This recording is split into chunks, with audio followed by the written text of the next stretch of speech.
आम्ही फक्त निमित्त मात्र आहोत. परिस्थितीमध्ये हा जो काही निकाल लागलेला आहे तो नक्कीच अभिमानास्पद आहे. आणि माझं स्पष्ट मत आहे, आपल्यात आणि भाजपामध्ये जो फरक आहे, त्यांना असं वाटत असेल कदाचित की शिवसेना त्यांनी कागदावरती संपवले, पण जमिनीवरची शिवसेना ते काही संपवू हा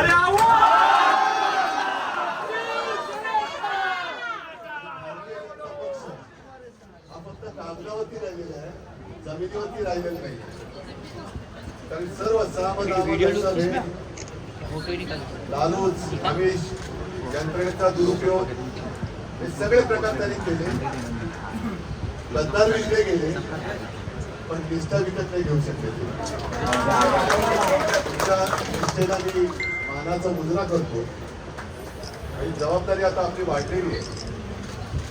मी तुम्हाला सगळ्यांची पहिल्यांदा मी दिलगिरी व्यक्त करतो, कारण आतमध्ये जरा नगरसेवकांशी बोलत होतो, त्यांना सुद्धा हेच सांगितलं की आता आपली तरी जबाबदारी वाढलेली आहे.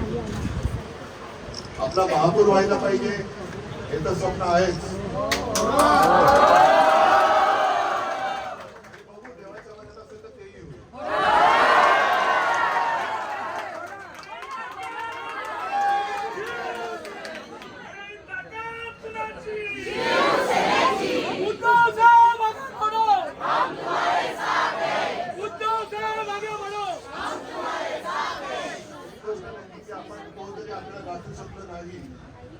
तरी त्यांनी गद्दारी करून विजय तो विजय मुंबई गहाण टाकण्यासाठी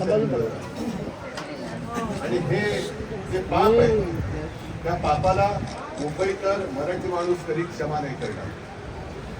मला आज तुमचा अभिमान आहे की तुम्ही सगळेजण निष्ठेने लढलात. अगदी अक्षरशः आम्ही सगळेजण जेव्हा फिरत होतो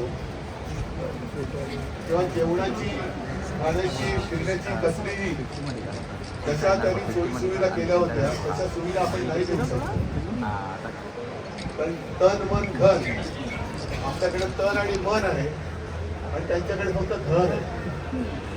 आणि आपल्याकडे जी काही शक्ती आहे त्या शक्तीच्या जोरावर आपण त्यांना ठाम ठोकलेला आहे.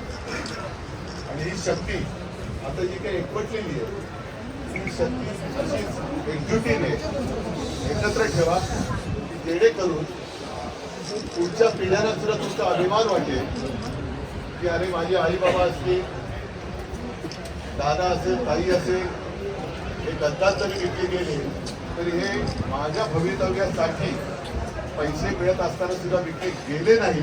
हा अभिमानास्पद पुढे तुमचा केला जाईल. हे यश पूर्णपणे मी तुमच्या चरणी नतमस्तक होऊन त्या विजयाची श्रेय तुम्हाला देत आहे. असेच सोबत राहा. लढाई संपलेली नाही, लढाई सुरू झालेली आहे. आणि तुमची जी काही जिद्द आहे, शेवटी जिद्द महत्वाची असते. जिद्द कोणी विकतची जिद्द कोणी हरवू नाही शकते आणि जिद्द कोणी विकत घेऊ शकत नाही.